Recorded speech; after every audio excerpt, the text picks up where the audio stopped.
안녕하십니까. 2025년 1월 23일 최병무의 팩트 시작하겠습니다. 오늘 이재명 민주당 대표의 선거법 재판 2심 첫 번째가 열리는 날입니다. 이재명 대표는 공직선거법상 허위사실 유포 혐의로 기소가 돼 있죠. 허위사실 유포는 선거법 제250조 제1항 위반입니다. 그런데 어제 이 조항이 우현이다, 이걸 판단해달라면서 우현법률심판제청을 했습니다. 우현법률심판제청은 재판부에 하는 거고요. 재판부가 그걸 판단해서 헌법재판소로 넘기게 돼 있습니다. 이게 과거에도 보면 이제 표현의 자유를 보장한 헌법에 위반된다, 뭐 이런 주장입니다. 좀 황당하죠? 표현의 자유라는 게 허위사실, 거짓말까지 마음대로 해라 이런 건 아닌데, 그건 너무나 명백한 건데 지금 그런 주장. 왜 이럴까? 재판 지연이죠.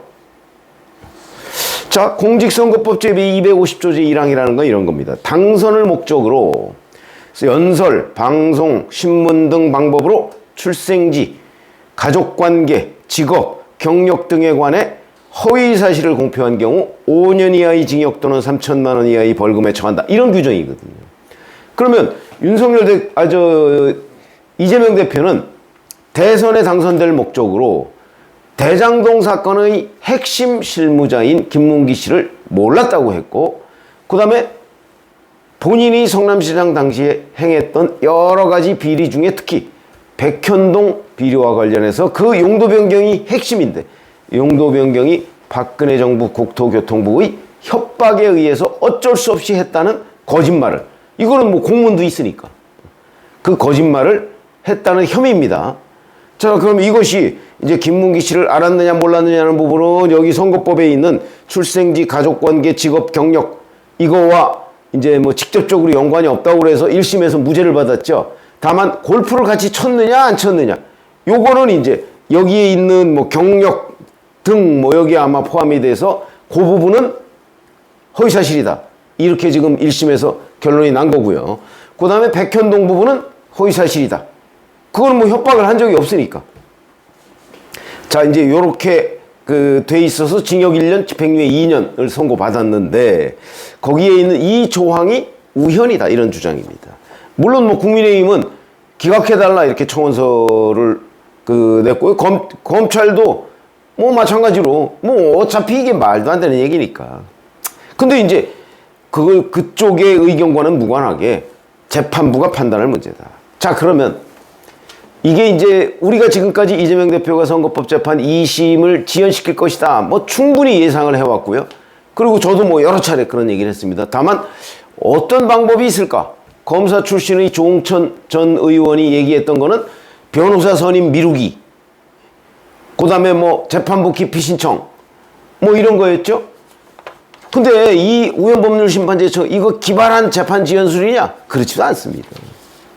이거 이미 이재명 대표가 경기도지사 시절에도 공직선거법 위반 혐의로 재판을 받고 있었죠. 그때도 써먹었던 수법입니다.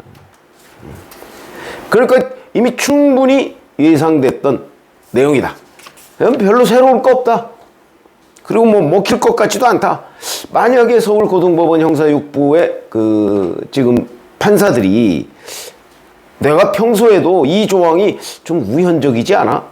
라고 생각을 가지고 있었다면 아마 이재명 피고인 측에 이런 주장을 받아들일 겁니다. 받아들여서 이제 헌법재판소로 넘기겠죠. 넘기면 헌재에서 이 우현 여부를 판단할 때까지 이 재판이 중단됩니다. 그런데 지금 헌재 얼마나 많은 로드가 걸려 있습니까?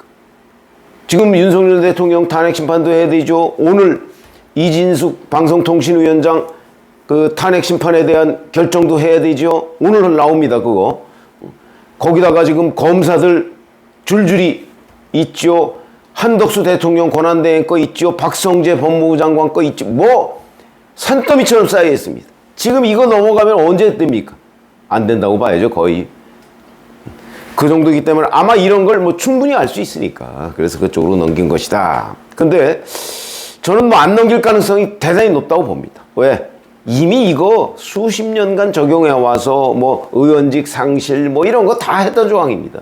그리고 상식적으로 봐도 헌법상 보장된 표현의 자유에 거짓말까지 보장된 건 아닙니다. 그건 뭐 헌법 안 따져도 그냥 상식적으로 할 수 있는 거 아닌가요? 뭐 그걸 헌법까지 따집니까?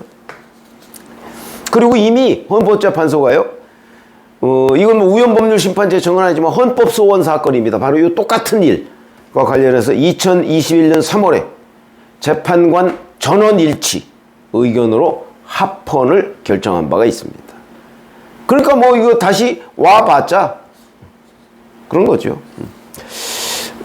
그리고서 만약에 이게 이제 재판부가 기각해버리면 이재명 피고인 측에서 다시 이걸 헌법소원을 할 수는 있습니다. 그러나 이재명 대표 쪽 입장으로 봐서는 아쉽게도 헌법소원을 내더라도 그로 인해서 재판이 중단되지는 않습니다. 그렇기 때문에 헌법소원은 이재명 대표로서는 무의미한 일이 되죠. 재판 중단이 목표인데 지금 중단이 안 된다. 이런 일이 있는 거고요. 뿐만 아니고 지난 17일이죠. 지난주군요. 지난주에는 또 증인 신청을 최소 7건, 현재 증인 신청을 얼마나 했는지 드러난 게 없습니다. 다만 국민의힘 법률위원장인 주진우 의원이 얘기한 바에 따르면 최소 7인 이상 이렇게 됩니다. 그러니까 무더기로 증인 신청을 했다는 거죠.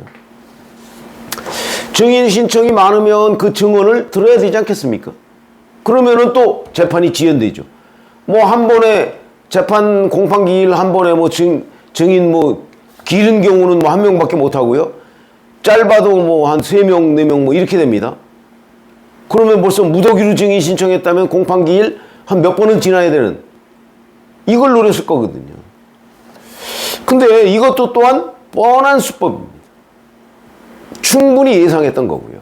아마 서울고등법원 형사 6부도 뭐 이재명 피고인 측에서 이렇게 재판을 지연시킬 것이다 하면 충분히 예상하고 있었을 겁니다. 근데 여기도 또 하나의 변수가 있는 것이 1심이 2년 2개월 만에 선고를 했거든요. 이때 이미 증인이 50명 넘게 나왔습니다. 50명 넘게. 더 이상 들을 증인이 없습니다. 1심이 필요한 증인보다 훨씬 더 많은 숫자의 증인을 불러다가 왜? 재판을 지연시키기 위해서. 그걸 1심 판사가 다 들어준 거죠. 그리고서 왜 그 판사 잘 아시다시피 중간에 재판 중단하고 그냥 사표내고 나갔지 않습니까? 그래서 지금 이어받아서 한성진 판사가 지금 1심 선고를 한 건데, 한성진 판사가 이어받아서도 거의 한 10개월 정도를 끌었습니다. 그러니까 이거는 전적으로 재판부의 문제가 되는 거죠. 근데 서울고등법원 형사6부는 지금 3월 12일까지 새로운 사건을 받지 않겠다. 의지를 일단 보였습니다. 그러나 그거는 재판부의 의지고요. 피고인 측에서 이렇게 여러 가지 수법으로 지연을 시킬 때 이거를 과연 모두 뭉개고 갈 수 있느냐? 갈 수 있죠. 그럴 정도로 근데 의지가 확고하냐? 이 부분이 변수가 되는 겁니다. 지금 뭐 3월 12일까지 모든 게 끝난다. 단언할 수는 없고 그걸 알 수 있는 사람은 재판부다. 재판부는 지금 함구하고 있는 거죠. 다만 의지는 보였다. 3월 12일까지 새 사건을 맞지 않는다. 의지는 보였다. 근데 이 의지가 정말 확고하다. 그러면 이런 거 하나도 안 받아줄 이유가 없는 주장입니다. 이거는 뭐 재판을 지연시키기 위한 전략이 너무나 뻔한 거기 때문에. 자, 그렇게 본다면, 자, 우선 이재명 대표가 선거법 재판 2심에서 지연시키려고 하는 것 아니냐, 본인은 부인하지만 그런 조짐들이 있었죠. 이미 소송 기록 접수 통지서 수령을 계속 미뤘죠. 한 번은 뭐 주소불명, 이재명 대표가 주소불명이라는 게 말이 됩니까? 또 한 번은 폐문부재, 문이 닫혀서 아무도 없다. 뭐 거의 의도적인 걸로 보이고요. 이래서 벌써 한 2, 3주가 지났습니다. 그 다음에는 변호사 선임을 미뤘습니다. 그러니까 고등법원에서 국선 변호인까지 붙였죠. 이러니까 또 뒤늦게 변호사 선임을 했죠. 이거는 이제 뭐 이거 가지고는 안 되겠다. 아마 이렇게 판단을 한 것으로 보이고, 그러다가 이번에는 또 우연법률심판제청 무더기 증인 신청, 이것도 뻔한 수법입니다. 새로운 것도 아닌 고전적 재판 지연술이죠. 이것도 재판부가 충분히 예상했을 겁니다.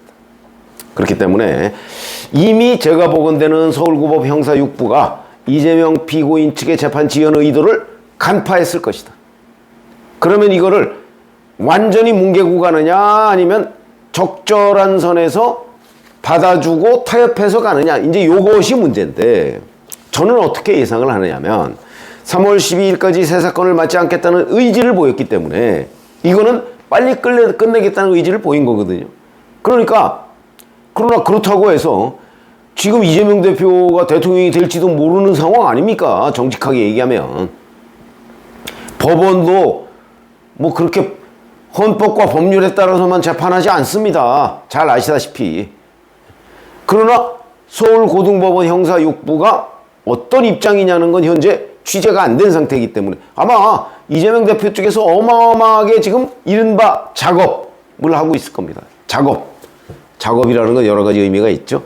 과거 이재명 대표의 선거법 재판 공판에서 그때도 이재명 대표의 그 수행비서를 하던 백모 씨 뭐 이런 사람이 대법원 우리가 지금 작업을 많이 해놨어. 그 대법원에 가서 무죄 나온 거 아닙니까? 권순일 전 대법관. 그 작업, 이거 지금 아마 서울고등법원을 둘러싸고서도 굉장히 하고 있을 것으로 추정이 됩니다. 다만 그게 먹힐 것이냐 안 먹힐 것이냐, 요게 문제가 되는 거죠. 그런 걸로 보면 그 서울고등법원 형사 6부에서 이재명 대표 측 요청과 그 다음에 이걸 빨리 끝내야 한다는 헌법과 법률의 규정, 본인의 양심, 이것까지를 종합해서 아마 판단을 내리지 않을까. 근데 제가 보건대는 아마 예측컨대는 이럴 것 같습니다. 의지는 일단 보였으니까 아마도 이 우연법률 심판 제청이라는 건 이건 받아들일 수 없을 거고요. 왜냐하면 뭐 몇 년 전에 불과 합헌이다. 그리고 본인도 알 겁니다. 그게 허위 사실까지 보장하면 됩니까? 그건 뭐 공직선거법 아니라도 어떤 법은 허위 사실 유포 뭐 이런 걸로 명예훼손 뭐 이런 것도 충분히 가능한 거거든요. 자, 이제 그러니까 그거는 안 받아들일 것 같고, 이 무더기 증인 신청, 이 부분은 아마 증인을 신청했다는 그 최소 7명이라는 사람들이 정말 이 사건의 핵심적인 쟁점과 얼마나 관련이 있느냐, 내지는 아마 1심에서 50명 넘는 증인들의 증언을 들었기 때문에 겹치느냐 안 겹치느냐, 겹친 건 아마 대부분 뺄 거다. 근데 겹치지 않는 것도 이 사건의 본질과 관련이 있느냐 없느냐, 아마 그런 기준으로 판단할 것이다. 저는 별로 관련 없을 걸로 봅니다. 왜? 1심에서 50명 넘게 증언을 했는데, 백현동 용도 변경 사건, 그때 성남시 쭉 공무원들, 국토부 공무원들, 몇 명 됩니까? 모조리 불렀습니다. 그 다음에 김문기 씨 알았느냐 몰랐느냐, 거기에 이제 증인들이 많이 있었는데, 그거 김문기 씨 주변 사람 모조리 불렀습니다. 더 이상 뭐가 필요합니까? 이제 뭐 김문기 씨 뭐 사돈까지 부르나요? 안 되는 거죠. 그래서 제가 보건대는 아마 재판부는 이 부분을 상식적인 선에서 판단을 할 텐데, 1심에서 워낙 많은 증언을 들었기 때문에 2심이 중복되거나 아니면 새롭게 신청을 했더라도 의미 없는 증인이 될 가능성이 대단히 높아서 이 무더기 증인 신청도 대부분 기각될 가능성이 높다. 그렇게 예상이 됩니다. 물론 오늘 한번 재판을 보시면 이제 우리가 재판부의 의중이 오늘 드러날 겁니다.